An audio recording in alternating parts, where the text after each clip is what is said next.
dipersembahkan oleh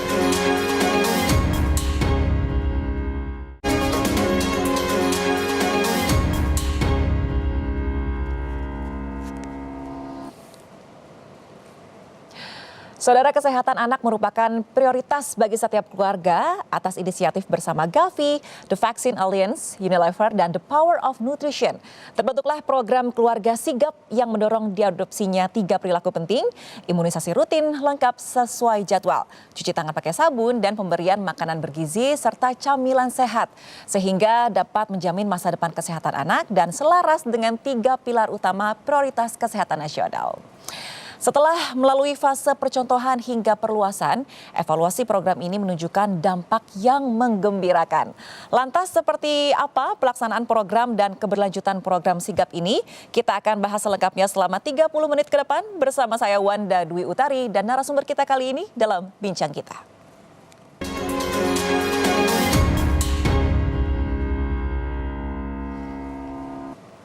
Ya, telah hadir bersama saya Bapak Ardi Prastowo selaku tim leader program keluarga sigap. Halo, apa kabar Pak Ardi? Baik. Sehat ya Pak ya? Iya, sehat. Alhamdulillah. Oke, kita akan ngobrol terkait keluarga sigap nih Pak. Ini kan keluarga sigap ini pasti melihat kondisi keluarga saat ini di Indonesia, ya, begitu ya? Betul. Sebetulnya persoalan apa sih yang sebenarnya ingin dijawab oleh program sigap ini Pak? Jadi memang kita kan ingin anak-anak Indonesia itu tumbuh optimum sehingga nanti seperti apa yang dicita-citakan oleh negara ini adalah Indonesia Emas 2045 itu tercapai, dan semua itu kan dimulai dari generasi awal yaitu bayinya gitu kan. Nah, ini ada 3 perilaku penting yang sebaiknya harus dilakukan oleh para orang tua baduta. Baduta itu adalah bayi usia di bawah 2 tahun agar anak-anak bisa tumbuh optimum. Nah, 3 perilaku inilah yang digencarkan melalui program keluarga sigap. Harapan kami sebetulnya adalah bahwa dengan mengadopsi 3 perilaku penting ini, maka nantinya anak-anak ini bisa tumbuh optimum dan insya Allah bisa menjadi generasi emas yang kita cita-citakan bersama. Amin, ya. Goalsnya itu ya, menjadi generasi emas begitu ya. Betul. Nah, program sigap ini kan memang menekankan pada 3 pilar begitu ya Pak ya. Ada imunisasi, cuci tangan pakai sabun, dan juga gizi anak di bawah 2 tahun begitu ya. Betul. Nah, ini seberapa strategis untuk menjamin bahwa memang kesehatan keluarga di masa depan tuh terjamin begitu Pak? Sebetulnya sih nggak ada jaminan 100% ya. Artinya bahwa banyak elemen untuk mendukung tumbuh kembang anak itu secara optimum gitu kan. Mungkin ada aspek sosial, aspek budaya, aspek pendidikan. Nah, ada satu pilar juga yang cukup fundamental adalah pilar kesehatan. Jadi memang sigap ini adalah merupakan sebuah upaya untuk membangun pondasi kesehatan. Ini kayak kita bangun rumah gitu ya. Kalau struktur pondasinya nggak kuat, ya rumah itu nanti akan roboh gitu kan. Jadi kita pengen anak-anak ini nanti, seperti saya sampaikan tadi, salah satu pondasinya adalah pondasi kesehatan. Bagaimana nanti mereka punya pondasi kesehatan yang kuat gitu. Karena memang itu yang sangat penting begitu ya Pak ya. Betul. Nah, program sigap ini kan sudah melalui fase percontohan begitu ya. Ada di 3 kabupaten begitu ya. Nah, setelah fase percontohan ini, bagaimana evaluasi dan juga capaian dari program yang sudah dijalankan? Sebetulnya saya koreksi sedikit, udah fase perluasan sebetulnya. Karena yang percontohan cuma di 2 kabupaten.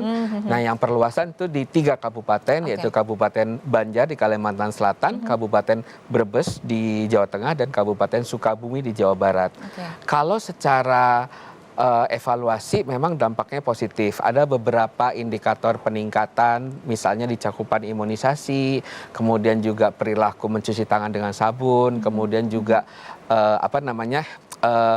keberagaman makanan yang diberikan kepada anak ya, terutama di fase MPASI gitu ya. Jadi memang ada beberapa indikator penting. Cuman secara kualitatif memang kita juga dari teman-teman di lapangan juga di lapangan dalam hal ini teman-teman dari Dinas Kesehatan di kabupaten juga menunjukkan dampak positif, misalnya minat ayah untuk bukan hanya mengantar ibu atau istrinya ke posyandu, tapi juga ikutan konsultasi gitu ya. Yang tadinya cuma nganterin aja gitu kan. Kemudian juga balik lagi ke ayah, juga kebiasaan ayah untuk biasanya mungkin pulang kerja langsung meluk anak gitu, tapi dia cuci tangan pakai sabun dulu gitu kan. Dan juga bagaimana ibu mulai berpikir untuk membuat variasi makanan bergizi untuk anak-anaknya. Karena memang ada stigma di beberapa kalangan, di kalangan orang tua, young parents ini kalau makanan bergizi itu harus mahal gitu. Padahal ternyata kan enggak gitu. Iya.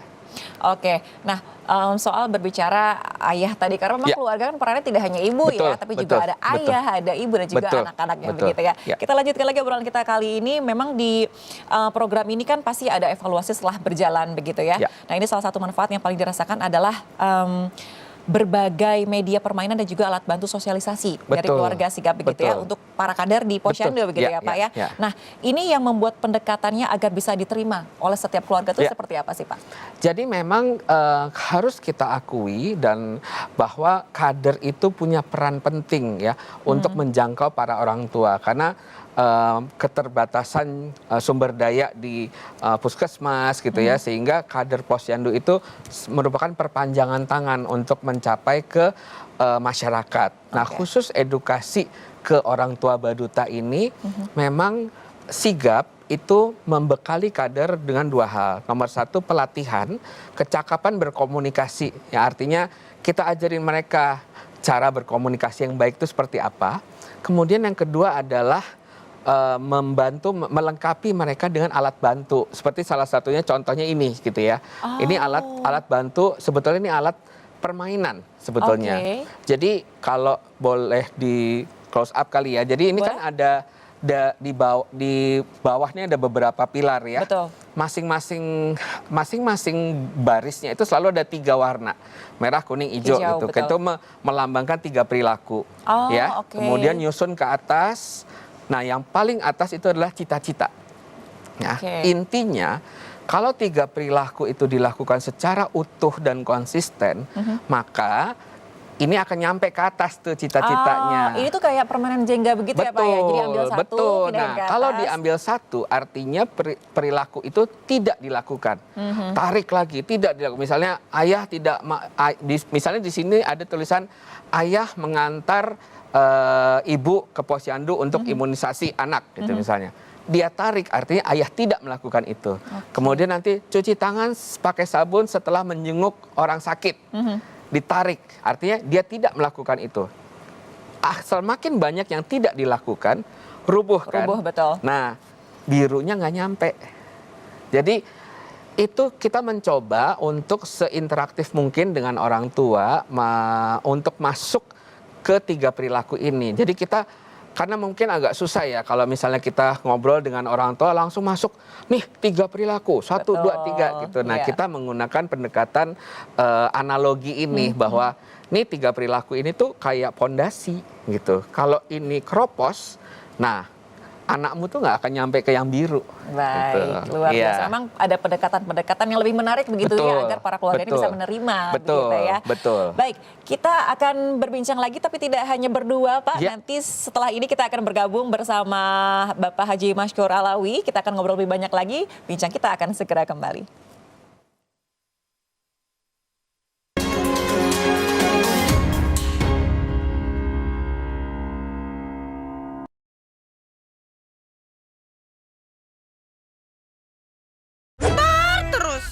Mau ngingetin aja, jangan tar-tar terus. Harus diganti dengan sigap terus. Harus selalu siaga dan siap terus. Pertama, imunisasi rutin lengkap dan tepat waktu terus. Kedua, cuci tangan pakai sabun terus. Ketiga, agar bayi tumbuh kembangnya optimal, berikan makanan bergizi dan camilan yang sehat terus. Selalu sigap terus dengan melakukan 3 hal tersebut bisa mencegah infeksi dan penyakit. Mau jadi komika profesional? Ikuti audisi Suci 12. Siapkan aksi terbaikmu untuk audisi langsung di Bandung. Info lengkap di Instagram Suci Kompas TV. Suci 12. Mau ngingetin aja, jangan tar-tar terus. Harus diganti dengan sigap terus. Harus selalu siaga dan siap terus. Pertama, imunisasi rutin lengkap dan tepat waktu terus. Kedua, cuci tangan pakai sabun terus. Ketiga, Agar bayi tumbuh kembangnya optimal, berikan makanan bergizi dan camilan yang sehat terus. Selalu sigap terus dengan melakukan 3 hal tersebut bisa mencegah infeksi dan penyakit.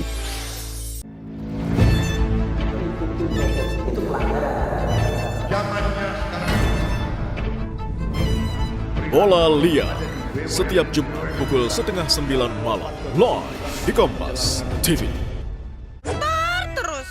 Mau ngingetin aja, jangan tarentar terus. Harus diganti dengan sigap terus. Harus selalu siaga dan siap terus. Pertama, imunisasi rutin lengkap dan tepat waktu terus. Kedua, cuci tangan pakai sabun terus. Ketiga, agar bayi tumbuh kembangnya optimal, berikan makanan bergizi dan camilan yang sehat terus. Selalu sigap terus dengan melakukan 3 hal tersebut bisa mencegah infeksi dan penyakit.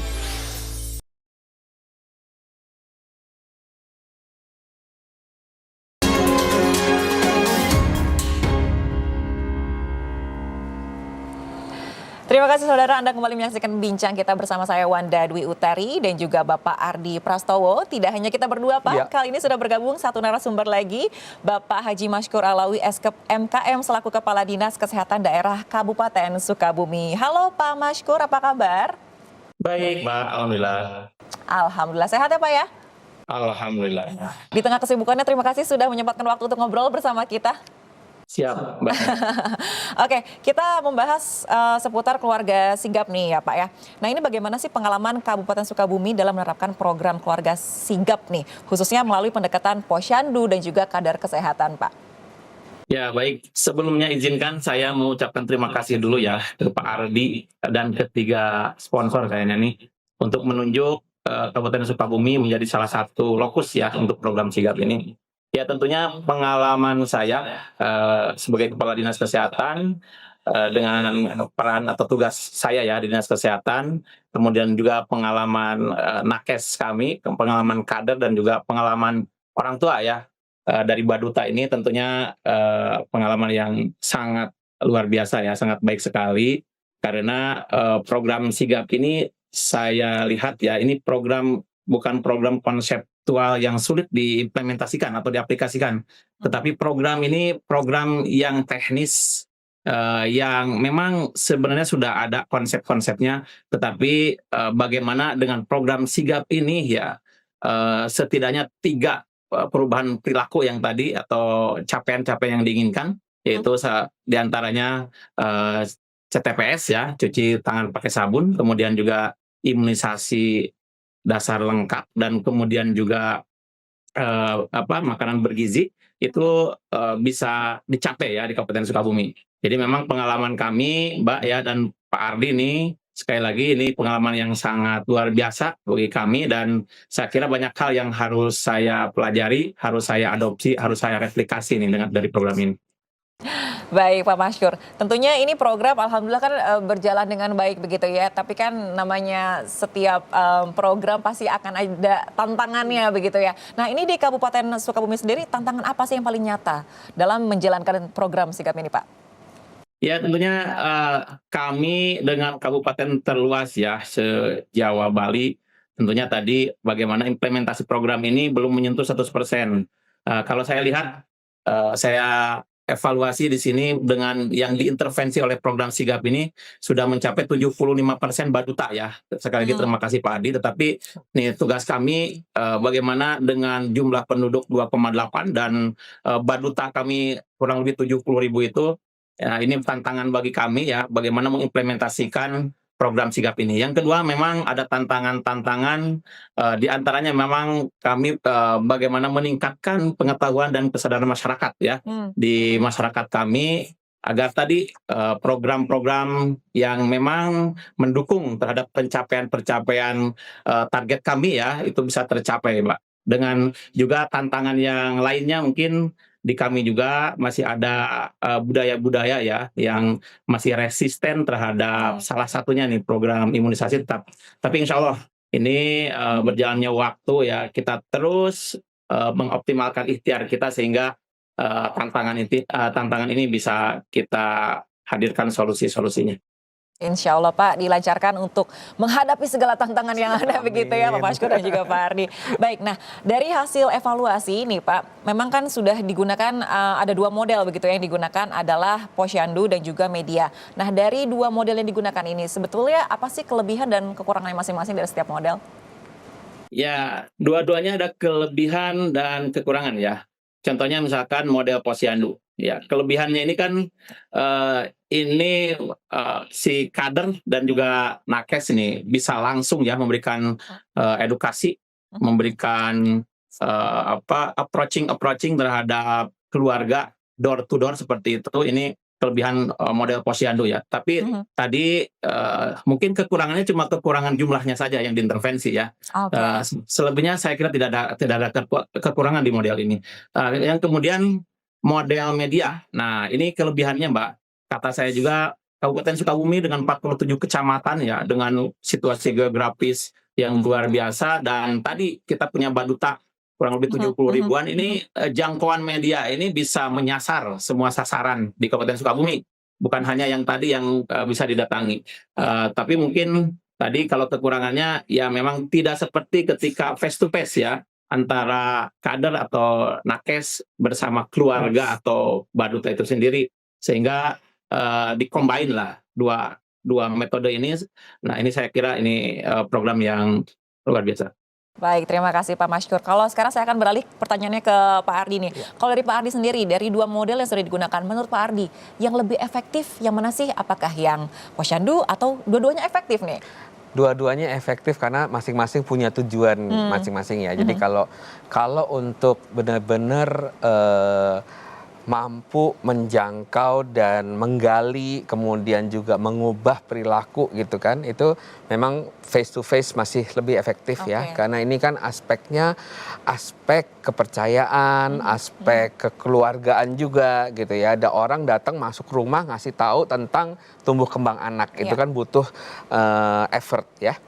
Tetapi juga kalau objektifnya ingin menyasar ke lebih luas, media itu yang efektif gitu ya. Karena memang seperti tadi Pak Mashkur sampaikan, Kabupaten Sukabumi atau kabupaten manapun pasti kan, apalagi kalau kita bicara Kabupaten Banjar misalnya di Kalimantan, itu kan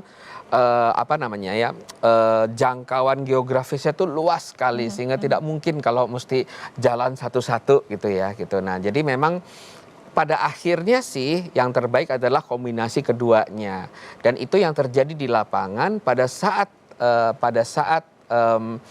kader itu bertemu dengan orang tua, mereka encourage, jangan lupa ya nanti WhatsApp bot atau nanya gitu ya, udah lihat belum iklan kita sigap, udah ke Instagram belum, udah ini. Jadi sebetulnya akhirnya kombinasi keduanya itu yang lumayan cukup ideal bagi kami. Ya. Baik, nah lanjut lagi pertanyaan selanjutnya Pak Ardi. Pak Ardi kan juga tadi sudah sempat bahas bahwa memang peran ayah ini juga penting kan. Apalagi sekarang juga kayaknya sudah mulai diterapkan ngambil rapot harus sama ayah. Sekarang kan begitu ya. Tapi kenapa sih menurut Pak Ardi peran ayah itu sangat penting untuk mendukung program ini?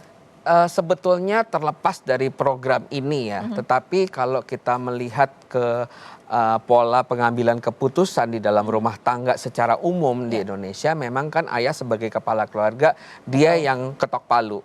Nah, dalam kasus imunisasi misalnya, ayah itu punya peran untuk mengambil keputusan iya boleh atau enggak. Karena ibu mungkin berpengetahuan cukup nih, dia ngerti nih, tapi tetap sebagai anggota rumah tangga, dia minta izin nih sama kepala rumah tangganya.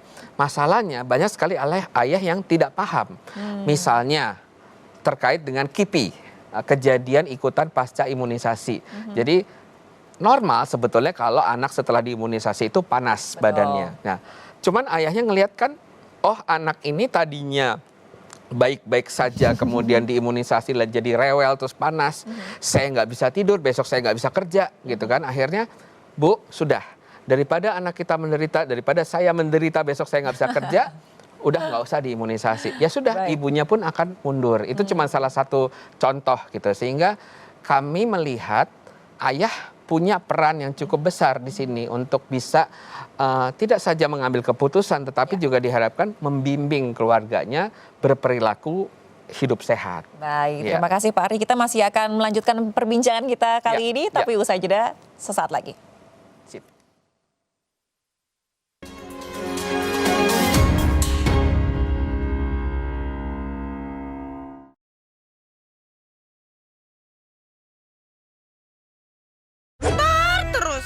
Mau ngingetin aja, jangan tarentar terus. Harus diganti dengan sigap terus. Harus selalu siaga dan siap terus. Pertama, imunisasi rutin lengkap dan tepat waktu terus.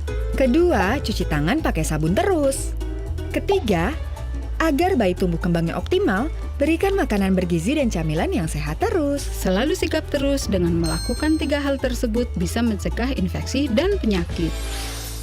Mau jadi komika profesional? Ikuti audisi Suci 12. Siapkan aksi terbaikmu untuk audisi langsung di Bandung. Info lengkap di Instagram Suci Kompas TV. Suci 12. Mau ngingetin aja, jangan tarentar terus. Harus diganti dengan sigap terus. Harus selalu siaga dan siap terus. Pertama, imunisasi rutin lengkap dan tepat waktu terus. Kedua, cuci tangan pakai sabun terus. Ketiga, agar bayi tumbuh kembangnya optimal, berikan makanan bergizi dan camilan yang sehat terus. Selalu sigap terus dengan melakukan 3 hal tersebut bisa mencegah infeksi dan penyakit. Kenali polanya, batasi ruangnya, biarkan fakta bicara. Tidak ada kejahatan yang sempurna. Dalam Borgol, ikuti pada jam-jam berikut, live di Kompas TV. Mau ngingetin aja, jangan tarentar terus. Harus diganti dengan sigap terus. Harus selalu siaga dan siap terus. Pertama, imunisasi rutin lengkap dan tepat waktu terus.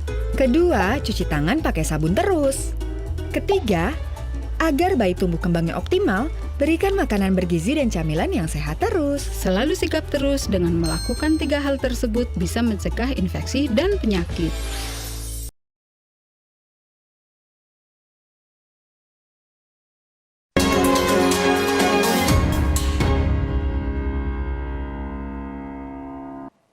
Terima kasih Anda kembali menyaksikan bincang kita bersama saya Wanda Dwi Utari dan juga Bapak Ardi Prastowo. Sekaligus juga yang masih bergabung bersama kita di sambungan video ada Pak Mashkur, masih bergabung ya Pak ya. Oke, kita akan bahas lagi, akan berbincang-bincang lagi seputar keluarga sigap. Saya akan melemparkan pertanyaan ke Bapak Ardi terlebih dahulu begitu ya. Nah Pak Ardi, ini kan memang program sigap ini sudah berjalan dan terus akan berlanjut begitu ya. Nah lalu apa sih garis besar keberlanjutan dari program sigap ke depannya Pak? Sebetulnya kalau secara programatik ya kami sudah selesai di bulan September 2025 ya. Oke. Tapi memang seperti yang tadi Pak Mashkur sampaikan, baik dari teman-teman di kabupaten ini melihat potensi positif ya. Dampak positif dari program keluarga sigap ini. Nah, tantangan berikutnya adalah keberlanjutan. Bagaimana program ini terus dilanjutkan. Nah, yang kami lakukan sekarang adalah melakukan serangkaian lokakarya untuk bisa berdiskusi, mengumpulkan beberapa kepala desa yang ingin berkomitmen melanjutkan tetapi menggunakan dana desanya. Gitu. Jadi ini yang kami sedang lakukan dan terus juga kita upayakan ya. Gimana nih caranya sigap ini lanjut, tetapi kalau yang dari tahun kami mulai itu 2022 sampai 2025 itu kan ada bantuan dari donor kan. Betul. Nah ini kan berakhir kan. Nah ini gimana nih supaya kan dan dampak positif sudah dirasakan. Gimana nih kelanjutannya? Nah ini yang kita lagi upayakan melalui beberapa lokakarya. Di sini kami melibatkan teman-teman dari Kementerian Desa. Karena di sini elemennya sudah lebih dari sekedar kesehatan masyarakat, tetapi bagaimana merencanakan anggaran, ya, bagaimana memprioritaskan anggaran, bagaimana mengalokasikan anggaran supaya sigap ini bisa dilaksanakan terus. Masuk di budget yang mana nih gitu kan, karena kan banyak sekali aturannya. Betul. Nah itulah kenapa dalam lokakarya ini kami juga merangkul teman-teman dari Kementerian Desa. Oke, baik, terima kasih Pak Ardi. Sekarang saya berlanjut ke Pak Mashkur, masih bergabung bersama kami Pak Mashkur. Halo Pak. Masih. Alhamdulillah. Oke, Pak Maskur, ini bagaimana sih komitmen dan juga dukungan daerah bagi program Sigap ini? Apalagi kan sudah berjalan cukup lama begitu ya di Kabupaten Sukabumi? Ya, tentunya karena saya pandang ya, saya lihat program ini tadi ya, yang saya bilang ini bagus ya untuk diadopsi, untuk direplikasi, dan tentunya untuk dilanjutkan. Sehingga kami memang pemerintah daerah akan berkomitmen ya. Pertama tadi bagaimana konteks keberlanjutan ini yang bisa kami lakukan. Ya, salah satunya mungkin tadi kata Pak Ardi ya, ketika ingin adanya keberlanjutan sebuah program tidak terlepas dari anggaran ya. Dan betul kami pun akan mencari atau menghiring anggaran-anggaran ya dari berbagai sumber tentunya ya. Ya, tadi kalau kata Pak Ardi ya, bagaimana menggali potensi-potensi anggaran di luar kesehatan tentunya ya, dari dana desa. Tetapi di luar itu juga mungkin kami juga akan terus ya berupaya mencari anggaran ini misalkan ya dari pihak-pihak yang lain, dari CSR, dari yang lainnya.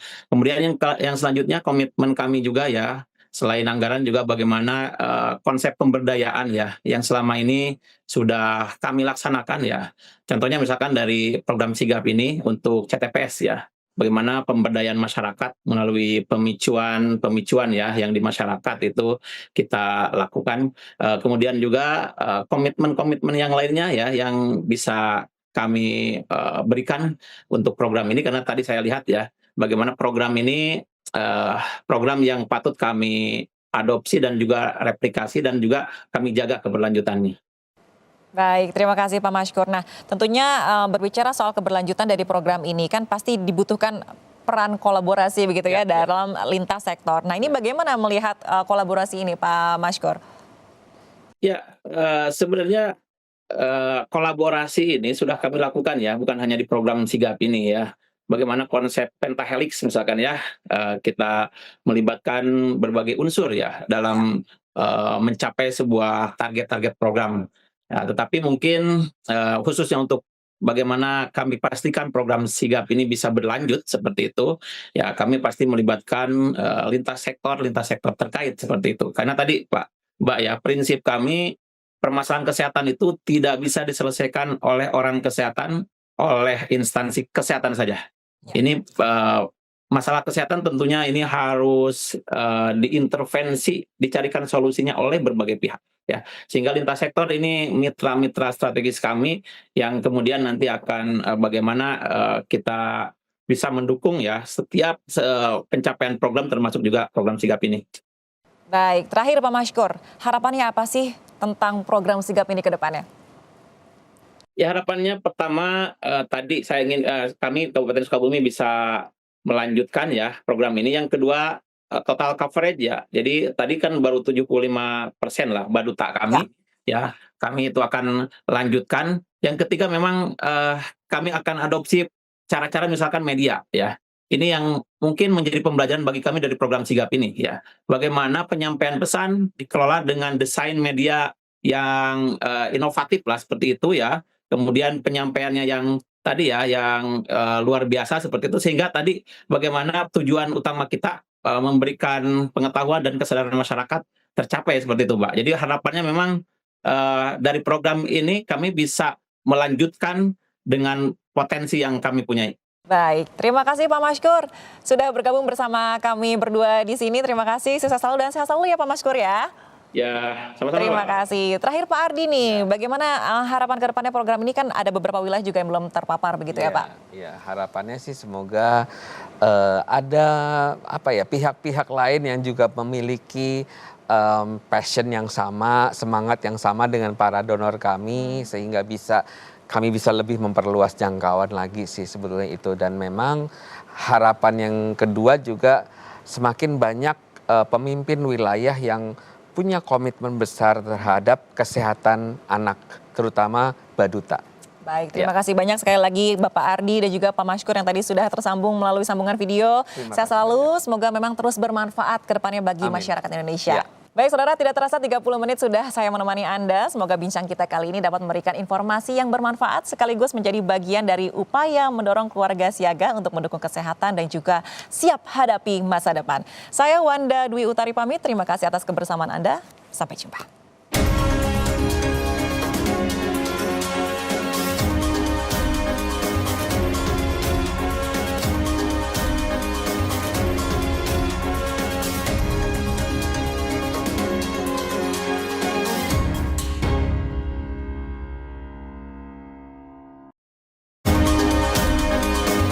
Terima kasih Anda telah menyaksikan Bincang Kita. Dipersembahkan oleh